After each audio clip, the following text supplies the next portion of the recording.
Okay, before we begin this video, there is something that needs to be addressed. Now, I'm sure if you've been alive for the last week, you'll have heard of the riots all over the world as a result of the murder of George Floyd. It's happened, it will continue to happen, and it's happened for the last 300, 400 years. Now, in this age, we are getting closer to equality, but racial justice isn't there yet. And it's not good enough just to be not racist. We have to actively seek change and make a real difference that's going to prevent this brutality in the future. Because if we don't all come together and really seek proper change, nothing's going to happen. Back in 1992, after the brutal attack of Rodney King, there were a series of riots in the USA. But still, this brutality seems to exist. So if we don't all come together and really seek for lasting change, nothing's going to happen. Now, in the description below, there is a link to a whole bunch of resources that you can use to educate yourself on Black Lives Matter, on a whole bunch of petitions you can sign to help get justice for all of those that have been victims of this brutality, and links to loads of places that you can donate to help support the cause and help seek lasting change. Now, that's out of the way. I hope you enjoy this video. Set the mood. Set the mood.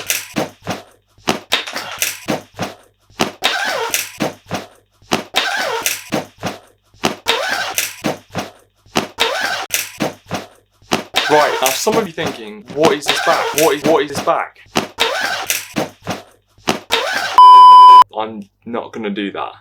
Oh dear. In this bag is in fact my dad's drone. Now, we bought this kind of early 2018, so about 2.5 years ago, but we left it unused for pretty much the entire time. We never really touched it, we never really got into flying it or doing anything with it. It just kind of sat there. So when quarantine came around, we thought, why not get an aerial view of pretty much nothing? No one's out, barely any cars on the road, and this was at the point where Boris hadn't really released any restrictions at all. So we thought it would give a really nice kind of throwback to what it might have been like sort of 20, 30, 40 years ago, when there was a lot less people around, a lot less cars on the road, and just a lot less of everything. But unfortunately, after flying it for literally only a few hours, it is completely destroyed. Doesn't work at all, doesn't switch on. We can't even get the rest of the videos off it. You can see on the front, the camera is, I don't know if you can see that, the camera is scratched up and destroyed. It's actually coming off the front. The underside, battered, absolutely battered. It's missing a propeller, and you can no longer attach a spare propeller on it because it's actually broken off and buggered itself. The underside, scratched as hell. One of these screws has come off, which means it kind of moves around and just doesn't, just not meant to do that. But luckily, we still had quite a few of the videos from the drone downloaded. I think we had about 4 or 5, but some of the key ones are stuck on this pretty much forever. I'm tempted just to take it apart and try and find the storage, but I don't know, there might still be a hope that we'd fix it, even though Parrot have made it pretty clear that they're not going to help us at all. But anyway, this video is kind of going to be our drone story, in essence. It's going to be a bit of a vlog showing pretty much from the beginning, when we actually got this out of the bag and started using it, the first time we used it. Then it's going to show the flights leading up to its entire destruction, and then how it inevitably did die, and why Parrot aren't fixing it, because they don't want to be very helpful. So without further ado, I really hope you enjoy this vlog. If you do enjoy it, don't forget to like, don't forget to subscribe, and enjoy.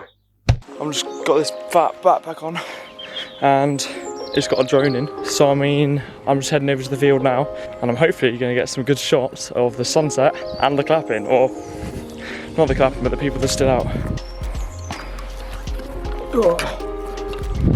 Jeez, they're staring me down. We slowly make our way over. This is risky business, boys. This is very risky business. And now, just so you can get a feel for how big my backpack is, we're about to get some banging film, although I'm slightly annoyed because the clouds are kind of covering the sun. I don't know if you can see that. I'm not going to get a full view, which is a bit of a shame, but we live, we move. Today has not been a great day, I'll be honest. So I'm going to cross the bridge over that, head over into the corner, and that's where I'm going to get it out and start filming. Alright, looks like we've arrived at the old spot. So, time to crack it out.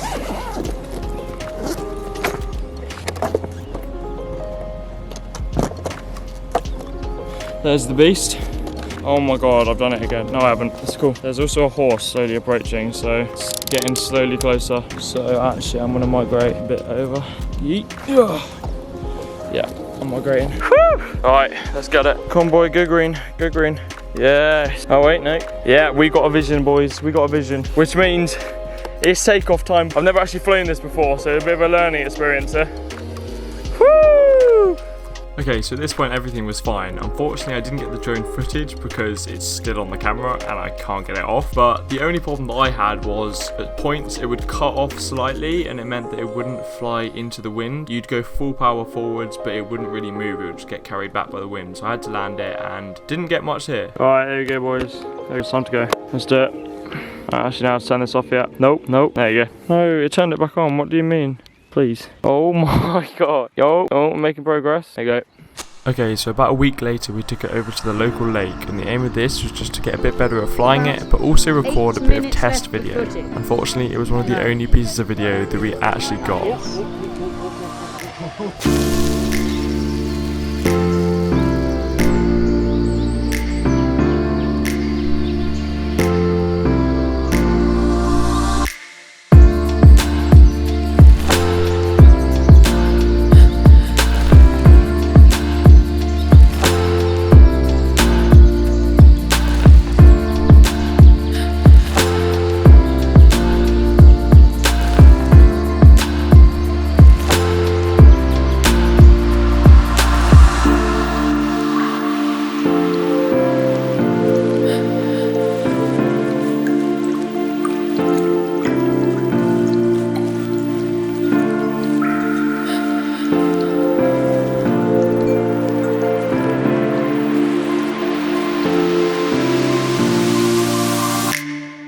Okay, so this drone has a return to home feature, which basically means that if it loses connection, it turns around and flies back into range of the controller itself, or just flies directly home to where you initially took off from. This feature was very effective, and we tried to test the range of the drone itself and the signal by flying it all the way home to our house, which was 2 to 3 miles away from where we started. It got about 2 miles in, lost connection, turned around and flew all the way back to us. Overall, pretty much a success, and it really built up our confidence using the drone. Okay, then a few days later, we went on a massive walk, brought the drone with us, but made the huge mistake of forgetting to bring the lead that connects the drone to the phone so that you can actually fly it. This meant that we just couldn't fly it that day. Okay, so now having seen a few of the flights, you're probably wondering, how did this drone die? You seem to be flying it pretty well, I hope. Nothing like super risky, nothing that's going to cause it to crash or anything. So how did this drone die? Well, the very next flight, my dad decided to take it off from our house. He flew it off from our drive, and having gained a bit of confidence in the last few flights, he just flew it over the local estate. Nothing too strenuous, nothing that was going to be difficult in any way. He's just flying it there and then flying it back. But at one point on this flight, he lost connection with the drone. After about 5 minutes, the drone had still not returned. By now, it should have realised that it's lost connection, turned around, flown back into the range of the controller itself, and then just returned to home. It hadn't done that, so we were getting a bit panicked. My dad left and went to find the drone and found it crashed in a local park. Luckily though, it didn't seem to be too damaged. A single propeller had come off, but there was nothing broken, no extreme exterior damage that was going to cause an impact on flight. We just replaced the propeller and hoped that it would be okay. Having read parents' forums and things like that, it should have been fine. But then here's the thing. The very next day, I took the drone out. I flew it out of our back garden, and after about 5 or 6 seconds in the air, the drone just started spiraling out of control, shaking about, and it looked like it was going to crash into the road. Bearing in mind that I didn't know whether there were people in this road and whether it was going to land on them with the propeller spinning and potentially injure them pretty severely, I tried to just fly it as far out as I could into the field. It seemed like an impossible task because it was just spinning all over the place. I was trying to veer it off the course to landing in the road, and it wasn't going very well. At this point, there wasn't much I could do, but I managed to avoid the road, and it crashed and lost connection completely. We didn't know where it had crashed, what had happened to it, if it had hit anyone. We just known it had crashed. Luckily, it had beeped a location, so we knew on the FreeFlight Pro app where it had actually landed roughly. We went round into this field.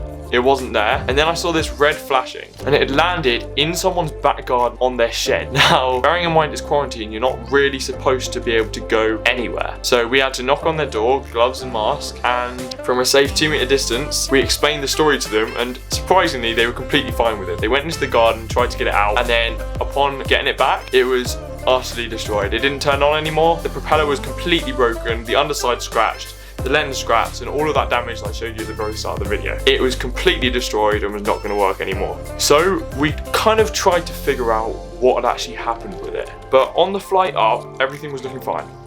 Nothing bad was happening. It was just flying like normal. But then as it lost connection, it turned around, flew forward slightly, and then suddenly it almost looks like something hit it, adopted this strange behavior, and just started spiraling out of control. The image seemed stable, but you see these black patterns swirling all around it as if the propellers and the body of the drone itself were kind of interfering with the camera and just chopping all over the place. And then it crashed into this local park. You can see two people standing there. One of them actually goes to pick it up, but then puts it back down and leaves it. And luckily, no one had taken it by the time my dad got there. But what we think happened is this.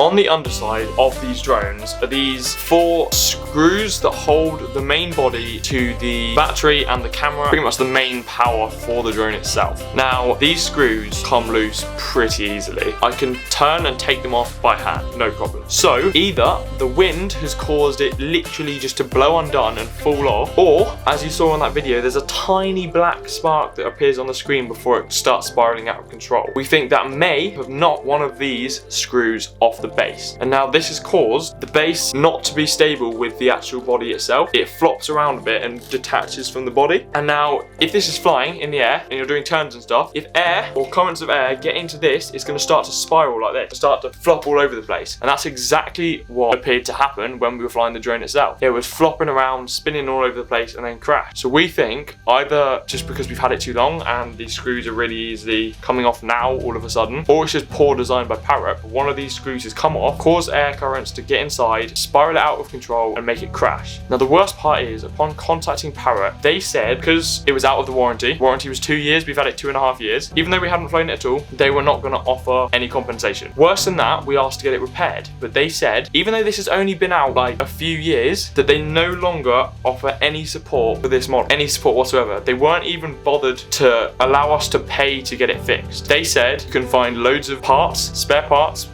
components on third-party websites, and you can fix it yourself pretty much. They said, no, we're not going to have anything to do with it. Go and sort it out yourself. Pretty much. Bearing in mind, we think it's a fault with Parrot's design. That wasn't very good. But we live, can't do anything about it now. We just don't have a drone. We're about £400 down, and that's pretty cool. Yeah. Okay, that's pretty much it for our drone story. Hope you enjoyed. If you did, drop a like. Please drop a subscribe. We're so close to 5,000 now. I think at the time of recording this, we're on about 4, 8, 10. But our main videos have kind of dropped out of the algorithm now. So that daily increase just dropped. So please drop a subscribe. Please give it a share if you can. The next video is going to be a student Q&A for all of you GCSE and A-level students, which, by the way, I am still taking questions for. So you can go follow me on the Instagram there, and it is on my story highlights for you to submit your questions. And while you're at it, you may as well also go and follow me on Snapchat down there. Before I say goodbye, if you've seen my dopamine restriction video or my dopamine detox video, I talk about this book called The 7 Habits of Highly Effective Teens. And while there is a link for the physical copy in the description, I've also linked an Audible free trial for 30 days, which if you click that link, you can go listen to the audiobook for free, or a Kindle Unlimited free trial, which you can use to download the book for free to your phone, to your Kindle, to your laptop, to whatever. So if that sounds like something you're interested in, go and hit the link in the description below. Other than that, I hope you enjoyed. I'll see you in the next one, and bye-bye.